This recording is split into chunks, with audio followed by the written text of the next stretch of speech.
Hello friends, मैं Rakesh Soni centre for electronic governance Jaipur से। दोस्तों, आज के इस ऑटोकैड लेसन में हम बात करेंगे फिर से मैश मॉडलिंग पार्ट सेकंड की। इसमें बाकी के जो बचे हुए मैश मॉडलिंग के ऑब्जेक्ट हैं वो हम डिस्कस करेंगे। उनमें से पहला है रूल सर्फ एंड सेकंड है एज सर्फ। तो ये क्या होते हैं, किस तरह से यूज़ करेंगे, वो सारी चीज़ें हम इस लेक्चर में जानेंगे। तो आइए स्टार्ट करते हैं। सबसे पहले हम देखेंगे मैश मॉडलिंग। सबसे पहले है रूल सर्फ। रूल सर्फ क्या होता है? रूल्ड सरफेस इसका फुल फॉर्म होता है। एंड रूल सर्फ होता क्या है वो देख लेते हैं। Creates a mesh that represent the surface between two lines और कर्व्स। जैसा कि आप यहाँ पे ड्राइंग में देख पा रहे हैं, दो कर्व हैं, दो अलग अलग आर्क बने हुए हैं, arc number 1 and arc number 2। अगर हम इन्हें रूल सर्व के द्वारा कनेक्ट करते हैं तो वो कुछ इस तरह का एक सरफेस या मैश हमें ऑब्जेक्ट प्राप्त होगा, जिसे हम किसी भी तरह से यूज़ कर सकते हैं। तो दो अलग अलग डायरेक्शन ऑब्जेक्ट को दो अलग अलग ऑब्जेक्ट को मिलाने के लिए हम रूल सर्व का यूज़ करते हैं। तो आगे देखते हैं। Select two edges that define the mesh. The edges can be lines, arcs, splines, circles और polylines. If one of the edge is closed, then the other edge must also be closed. तो यहाँ पे ये ध्यान रखने वाली बात है, अगर पहला ऑब्जेक्ट आपका क्लोज ऑब्जेक्ट होगा तो सेकंड ऑब्जेक्ट भी आपका क्लोज होना ज़रूरी है। अगर दोनों ओपन है तब भी चलेगा, और अगर एक ओपन एक क्लोज है तो ऐसा पॉसिबल नहीं हो पाएगा। तो आप दोनों क्लोज या दोनों ओपन ऑब्जेक्ट रख सकते हैं, और इनमें से जो भी हमने ऊपर डिस्कस किए हैं जैसे line, arcs, spline, circles and polyline, तो इनमें से कोई भी ऑब्जेक्ट हो सकता है। तो यहाँ पे है, you can also use a point as one edge for either an open or closed curve. तो ये पॉइंट के साथ यूज हो सकता है, ओपन एंड क्लोज कर्व। चलिए आगे देखते हैं। The mesh type system variable set which type of mesh is created. Mesh object are created by default. Set the variable to 0 to create legacy polyface or polygon mesh. For closed curve, the selection does not matter if the curve is a circle. The ruled mesh begin at the 0 degree quadrant point as determined by a current x-axis plus the current value of the system variable.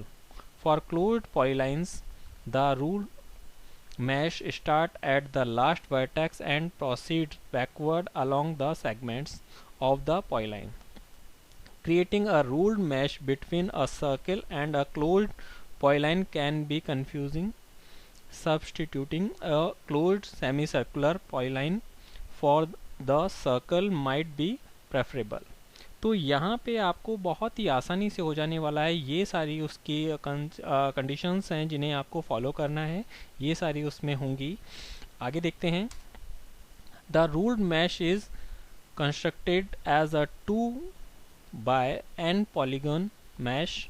Rules are place half the mesh vertices at equal intervals along one defining curve and the other half at equal interval along the other curve. The number of interval is specified by a surftab1 system variable. It is the same for each curve. Therefore, the distance between the vertices along the two curves differs if the curves are the different lengths. तो यहाँ पे आप देखेंगे कि इस तरह से आप किसी भी ऑब्जेक्ट, जैसे ये एक कर्व है दूसरा कर्व है, तो आप इसे दोनों को मिलाते हुए एक मैश क्रिएट कर सकते हैं। यहाँ पे एक सर्कुलर यानी क्लोज्ड पाथ है, यहाँ पे भी एक क्लोज्ड पाथ है, तो इसके द्वारा भी आप इस तरह से एक मैश क्रिएट कर सकते हैं। यहाँ पर एक पॉइंट है और यहाँ पे एक क्लोज्ड ऑब्जेक्ट है, इनको भी दोनों को मिलाते हुए आप ये कर सकते हैं। बस ये ध्यान में रहना चाहिए कि यहाँ पे दोनों जो ऑब्जेक्ट हैं, या तो ओपन हैं या तो क्लोज्ड हैं, वो आपस में एक दूसरे के z डायरेक्शन पे होनी चाहिए, यानी उनकी z डायरेक्शन में मूव होना चाहिए एक ऑब्जेक्ट, तो तभी ये आप कर पाएंगे। नहीं तो वो एक फेस पर आपको एकदम समतल प्लेन पे मिल जाएंगे। तो ऐसा आपको ध्यान रखना है कि वो z डायरेक्शन में हो। आपको करना क्या है, रूल सर्फ लेना है, सेलेक्ट करना है फर्स्ट ऑब्जेक्ट को, सेलेक्ट करना है सेकंड ऑब्जेक्ट को, तो इस तरह से वो दोनों एक मैश क्रिएट कर देंगे। आगे देखते हैं। The end direction of the mash is along the boundaries curve if both boundaries are closed, or if one is closed and the other is a point, the resulting polygon mesh is closed in a n direction and n equals surface step 1. If both boundaries are open, n equals step 1 plus 1 because division of a curve into n parts require n plus 1 tabulation. The 0,0 vertex of the mesh is the endpoint of the first selected curve nearest the point you used to select that curve. तो यहाँ पे आपको ये ध्यान रखना है, ये इसी तरह से होगा. Selecting object at the same end create a polygon mesh. तो यहाँ पे आपने देखा दोनों एक ही डायरेक्शन में हैं. यहाँ से आपने क्लिक किया, यहाँ से आपने क्लिक किया, तो कुछ इस तरह का ऑब्जेक्ट मिलेगा. जबकि हम दूसरी तरफ देखते हैं, अगर हमने एक ऑब्जेक्ट को यहाँ से क्लिक किया और एक ऑब्जेक्ट को यहाँ से क्लिक किया तो इस तरह से ट्विस्ट होके एक ऑब्जेक्ट आपको मिलेगा. वो चीज़ आपको बस यही ध्यान रखनी है, जिस तरफ से आप करें तो दोनों का डायरेक्शन सेम होना चाहिए. तो selecting object at opposite end creates a self intersecting polygon mesh. तो ये सेल्फ इंटरसेक्टिंग ऑब्जेक्ट आपको मिलेगा अगर इस तरह से अपोजिट कॉर्नर्स को आप अगर क्लिक करते हैं तो यहाँ पे ये थोड़ा ध्यान देने वाली बात है. चलिए इसमें देखते हैं और क्या क्या ऑब्जेक्ट्स होते हैं या क्या क्या ऑप्शन होते हैं, वो चीज़ आपको ध्यान रखनी है. List of prompts. First, defining curve.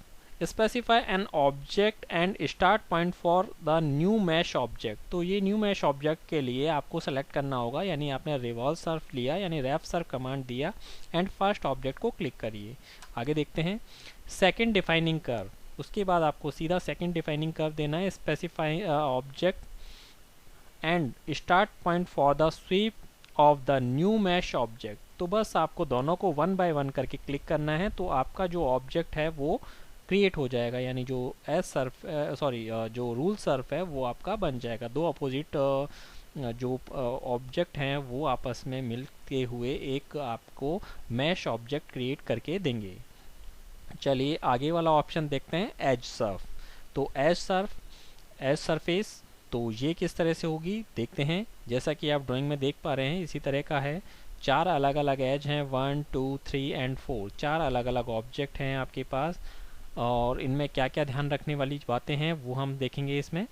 Creates a mesh between 4 continuous edge और कर्व्स. तो ये 4 कंटिन्यूअस होने चाहिए, इनके एंड पॉइंट जुड़े होने चाहिए. अगर एंड पॉइंट जुड़े हुए नहीं हैं तो ये एज सर्फ में कन्वर्ट नहीं हो पाएंगी, और इसे एक लूप में ही सेलेक्ट करना है, जैसे 1, 2, 3, 4. ऐसा नहीं कर सकते आप 1, 2, 3, 4 ऐसा कुछ नहीं कर सकते, वरना ये ऑब्जेक्ट बनेगा नहीं. चलिए आगे देखते हैं. Select 4 adjoining edges that define the mesh. The edges can be lines, arc, spline और open polylines. ये सारी चीज़ें हो सकती हैं इसमें. The edges must touch at their endpoint from a single closed loop. तो ये जो मैं पहले बता रहा था सारा आपस में कनेक्ट होना चाहिए. अगर कनेक्ट नहीं है तो ऐसा करना आपके लिए पॉसिबल नहीं होगा. You can start the 4 edges in any order. The first edge step 1 determines the m direction of the generated mesh, which extend from the endpoint closer to the selection point to the other end. The 2 edges that touch the first edge from the end edges step 2 of the mesh. तो यहाँ पे एक M direction होगा, एक N direction होगा, तो दोनों direction में वो चीज़ बढ़ेंगी. चलिए आगे देखते हैं. The mesh type system variable set which type of mesh is created. Mesh object are created by default. Set the variable to 0 to create legacy polyface और पॉलीगन मैश. तो यहाँ पे ये सारी चीज़ें आपको ध्यान में रखनी होंगी. वो चीज़ तो आपने बना ली, किसी भी डायरेक्शन में बना ली, एक्स वाई जेड, वो यहाँ पे मैटर नहीं करता है. आपने ऑब्जेक्ट किसी भी तरह से बनाया, बस यहाँ पे ऑब्जेक्ट को सिलेक्शन, एक तो ये ध्यान में रखना है कि उनके एंड पॉइंट्स आपस में जुड़े हुए हों, और इसके अलावा इसको किस तरह से सेलेक्ट करना है वो ध्यान रखना है. तो मैंने बताया एक लूप में आपको सेलेक्ट करना है, बस वैसे ही करिएगा. तो इसका लिस्ट ऑफ प्रॉम्प्ट्स क्या क्या हैं, इसमें क्या क्या ऑप्शन होते हैं. तो object 1 for surface edge. specify the first edge to be used as a boundary. Second है object two for select surface edge specifies the second edge to be used as a boundary. Object third for surface edge specifies the third edge to be used as a boundary. Fourth है object four for surface edge specifies the final edge to be used as a boundary. तो यहाँ पे चार object ही होने चाहिए, चार से ज़्यादा नहीं होंगे और चार से कम भी ये एक्सेप्ट नहीं करेगा. तो मिनिमम एंड मैक्सिमम जो ऑब्जेक्ट होने चाहिए वो चार ही होने चाहिए. तो यहाँ पे ये ध्यान से करना है क्योंकि इसमें बड़ी ही प्रॉब्लम आती है. अगर आप इसकी दो चीज़ें ध्यान में रखेंगे, एक तो एंड पॉइंट क्लोज हो और एक लूप में उसको सेलेक्ट करें, तो ये आराम से हो जाएगा. तो दोस्तों आज के इस लेक्चर में इतना ही. आप अच्छे से इसको यूज़ कीजिए. थैंक्स.